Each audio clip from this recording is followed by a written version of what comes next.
ତାଳମୂଳି ଏହାର ଔଷଧୀୟ ଗୁଣ ପରିଚୟ ଓ ଦେଶ ଭେଦର ନାମ। ଅତି ଛୋଟ ତାଳ ଗଛ ପ୍ରାୟ ଭୂମିରେ ଥାଏ। ଛୋଟ ଗଛର ପତ୍ର ପ୍ରାୟ ଏହାର ପତ୍ର ପରି ଦିଶୁଥିବାରୁ ଏହାକୁ ତାଳମୂଳି ବୋଲି କୁହନ୍ତି। ଏହାକୁ ଖୋଳିଲେ ଏହାର ମୂଳ ବାହାରେ। ଏକ ମୂଳ ଔଷଧିରେ ବ୍ୟବହାର ହୁଏ। ଏହା ଦୁଇ ପ୍ରକାରର ଥାଏ। ଗୋଟିଏ ଜାତିର ମୂଳ କୃଷ୍ଣବର୍ଣ୍ଣ, ଆଉ ଗୋଟିଏ ଶୁକ୍ଳବର୍ଣ୍ଣ। କୃଷ୍ଣବର୍ଣ୍ଣ ତାଳମୂଳିକୁ କଳା ମୁସଳି ଓ ଶୁକ୍ଳବର୍ଣ୍ଣର ତାଳମୂଳିକୁ ଧଳା ମୁସଳି କୁହାଯାଏ। ଏହାର ଗଛଗୁଡ଼ିକ ଖରାଦିନରେ ମରିଯାଇ ମୂଳଗୁଡ଼ିକ ମାଟି ଭିତରେ ଥାଏ। ବର୍ଷା ହେଲେ ସେଥିରୁ ଗଜା ବାହାରି ଗଛ ହୁଏ। ଏହା ଦୁଇ ଜାତିର ତାଳମୂଳିର ଗୁଣ ପ୍ରାୟ ସମାନ ଅଟେ। ଉତ୍କଳରେ ଏହାକୁ ତାଳମୂଳି, ବଙ୍ଗଳାରେ ତାଳମୁଲି, ହିନ୍ଦୀରେ ମୁସଲି, ତେଲୁଗୁରେ ନେଲ୍ତାରୁ ଓ ନୀଲେ ପତଲି ଗଡଲ ଏବଂ ସଂସ୍କୃତରେ ମୁସଳି, ମୁସଳି କନ୍ଦ, ତାଳମୂଳିକା, ତାଳପତ୍ରିକା, ଗଧାପଦି, ଭୂତାଳି ସୁବହା, ଖଳନୀ ହେମପୁଷ୍ପୀ ଓ ଦୀର୍ଘକନ୍ଦିକା କୁହାଯାଏ। ତାଳମୂଳି ତିକ୍ତ ମିଶ୍ରିତ ମଧୁର ରସ, ଗୁରୁପାକ, ଶୀତଳ, ଉଷ୍ମବୀର୍ଯ୍ୟ, ବଳବର୍ଦ୍ଧକ, ରସାୟନ, କାନ୍ତିବର୍ଦ୍ଧକ, ପୁଷ୍ଟିକର, କଫଜନକ ଓ ମଙ୍ଗଳଦାୟକ ଏବଂ ଶରୀର କ୍ଷୀଣତା, ଧାତୁରୋଗ, ପିତ୍ତ ପ୍ରକୋପ, ବାୟୁ ବିକାର, ଶୁକ୍ରହୀନତା, ରତି ସମ୍ଭୋଗ, ଅସମର୍ଥ, କ୍ଳୀବତା, ବାର୍ଦ୍ଧକ୍ୟ, ଦାହ, ଦୁର୍ବଳତା, ଭ୍ରମ, ଚକ୍ଷୁ ରୋଗ, କର୍ଣ୍ଣରୋଗ, ନାସାରୋଗ, ଜିହ୍ୱାରୋଗ, ମନର ଅଶାନ୍ତି, ଅର୍ଶରୋଗ ଓ ଦେହର ଶୁଷ୍କତା ବିନାଶକ ଅଟେ।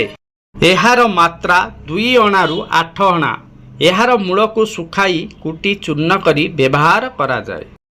1 ନମ୍ବର, ଏହାର ଚୂର୍ଣ୍ଣକୁ ସିଦ୍ଧ ଗାଈ କ୍ଷୀର ସହିତ ଗୋଳି ସେଥିରେ ଅଳ୍ପ ମିଶ୍ରି ଗୁଣ୍ଡ ମିଶାଇ ପ୍ରତ୍ୟହ ଖାଇସାରିବା ପରେ ସେବନ କରିଲେ ଯାବତୀୟ ପ୍ରକାର ବ୍ରଣ, କ୍ଷତ, ଦଦୁ, ରକ୍ତ ବିକୃତି, ଧାତୁ ଦୋଷ, ଶୁକ୍ରହୀନତା, ଶୁକ୍ରତାରଲ୍ୟ, ସ୍ତ୍ରୀ ସହବାସ ଅସମର୍ଥତା, କ୍ଳୀବତା ଏବଂ ଧ୍ୱଜ ଭଙ୍ଗାଦି ରୋଗ ନିବାରିତ ହୋଇ ଦେହରେ ସପ୍ତ ଧାତୁ ପୁଷ୍ଟି କରେ ଓ ଦେହ ଅତ୍ୟନ୍ତ ସୁନ୍ଦର ଦିଶେ।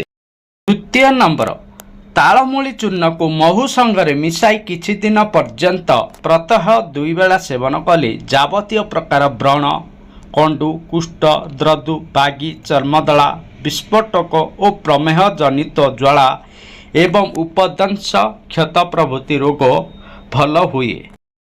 3 ନମ୍ବର, କଞ୍ଚା ଗାଈ ଦୁଧ ସଙ୍ଗରେ ତାଳମୂଳି ଚୂର୍ଣ୍ଣକୁ ଅଳ୍ପ ମିଶାଇ ପିଲାମାନଙ୍କୁ ପ୍ରତ୍ୟହ ସେବନ କରାଇଲେ ସେମାନଙ୍କର ଅଧିକ ଭାବରେ ସ୍ମରଣ ଶକ୍ତି ଜନ୍ମେ। 4 ନମ୍ବର, ତାଳମୂଳି ପତ୍ରକୁ ଛେଚି ଚିପୁଡ଼ି ତହିଁରୁ ରସ ବାହାର କରି ସେହି ରସ ସଙ୍ଗରେ ଅଳ୍ପ ମହୁ ମିଶାଇ ସେବନ କରାଇଲେ ପିଲାମାନଙ୍କର କୃମି, ଅଜୀର୍ଣ୍ଣ ଓ ବାୟୁ ଯାବତୀୟ ପ୍ରକାର ପେଟ ରୋଗ ନିବାରିତ ହୁଏ। 5 ନମ୍ବର, ଉଷ୍ମ ଜଳ ସହିତ ତାଳମୂଳି ଚୂର୍ଣ୍ଣକୁ ଗୋଳି 2 ବେଳା ସେବନ କରିଲେ ଧାତୁକ୍ଷୟ ଜନିତ ଯାବତୀୟ ପ୍ରକାର ଚର୍ମ ରୋଗ ଭଲ ହୁଏ। ଆମର ଏହି ଭିଡ଼ିଓଟି ଯଦି ଆପଣଙ୍କୁ ଭଲ ଲାଗିଥିବ ତାହେଲେ ଆମର ଏହି ଚ୍ୟାନେଲକୁ ସବସ୍କ୍ରାଇବ୍ କରିବାକୁ ଭୁଲିବେ ନାହିଁ।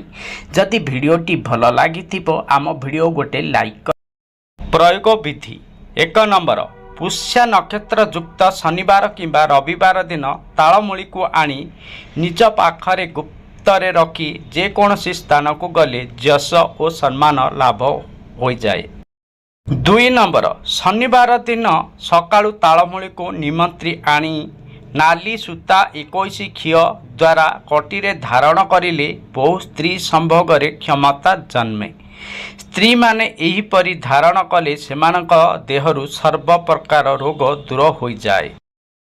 3 ନମ୍ବର, ତାଳମୂଳିକୁ ଜଳରେ ଘୋରି ପିଲାମାନଙ୍କ ମୁଣ୍ଡରେ ଚିତା ପ୍ରାୟ ଲଗାଇଲେ ସେମାନଙ୍କ ଠାରୁ ସମସ୍ତ ପ୍ରକାର ଦୃଷ୍ଟିଦୋଷ ନିବାରିତ ହୋଇଥାଏ।